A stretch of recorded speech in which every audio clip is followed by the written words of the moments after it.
Sveiki, draugai!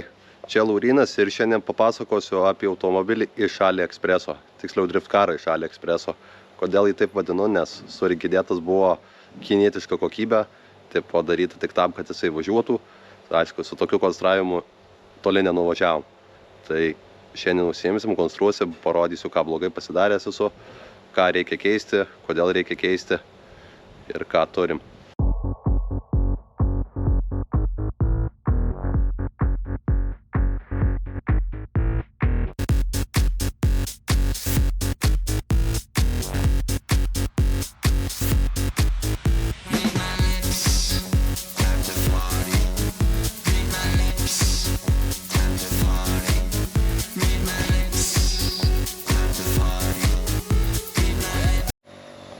Taip, turime EKM6 kėbulą, kažkada gimęs su 2.5 motoru, eigoje buvo pašalintas, parduotas, įdėtas 3 litris, aišku, tas 3 litris irgi iki galo nedavestas.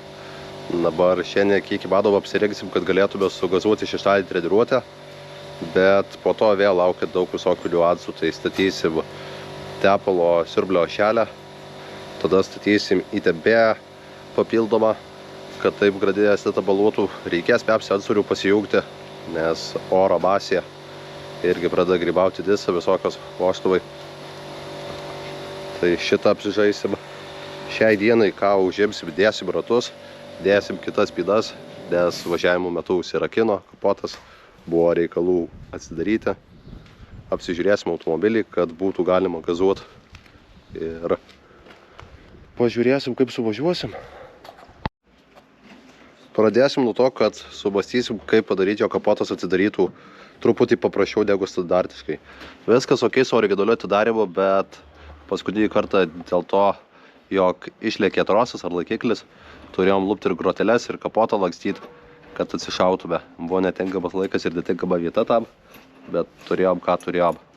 Dabar mąstom variantus, aišku, gal ir ne pačius geriausius. Turim pigučius laikiklius. Juos panaudosim. Aišku, genialumas slypi paprastume. Taip, manau, kad tai turėtų suveikti ir nematau, kurioje vietoj šį kartą būtų galima nudegti.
Sumontavom nesąmonę. Aišku, ar kažkam rekomenduočiau tokį dalyką dėt? Ne, realiai tikrai ne. Galvojau, daug rimčiau čia bus. Visą laiką stebėdavau automobilius, kurie tokį bairį turi. Atrodė, kad čia kažkas ypatingo, rimto ir gero. Tai gal ir būtų rimto gero, jeigu kainuotų detalėje 100 eurų ar kažką tokio. Dabar pigios kinietiškos spynos, ar kaip jas įvardinti, užraktai, jie nepasiteisino. Dėčiau paprasčiausiai stripuką sekantį kartą ir nesukčiau galvos. Kadangi tingėjom kažką daug perdarinėt, tai ten, kur spynos stovi, prakišom strypą, priveržėm ir bus tam kartu tikrai gerai. Svarbiausia, kad pavyktų kapotą atsidaryti, kai reikia ir kad nenutrūktų niekas. Tai va, dienos pabaigoje pasidarėm šiek tiek, užsikūrėm automobilį, prasitestavom, prasilėkėm, pasižiūrėjom, kai kas dabar numirė automobilis, pasakė, nenoriu su jumis bendrauti ir rytoj turėsiu visą dieną aiškintis, kas jam yra.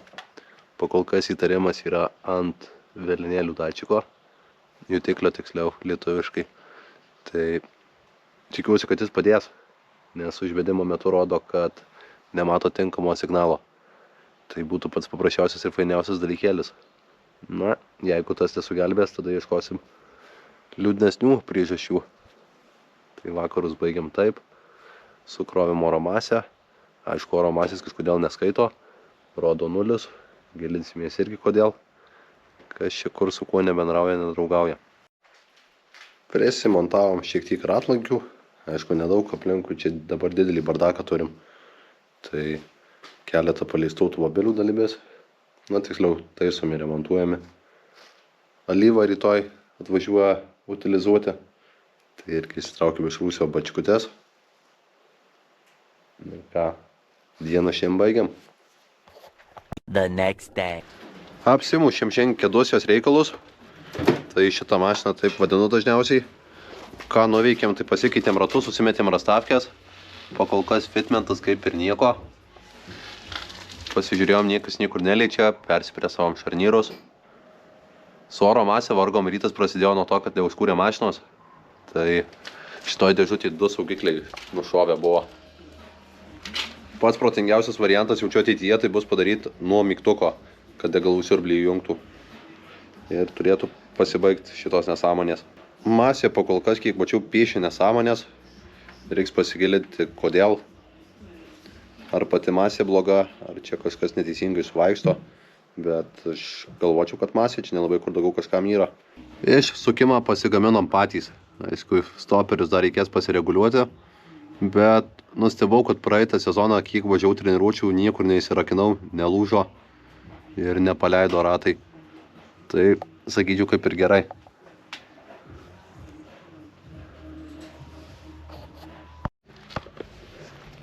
Susiruošėm į kelionę, pasidarėm, ką reikėjo, blemba vis tik nerado apgalų, dėl ko oro masė nedirba.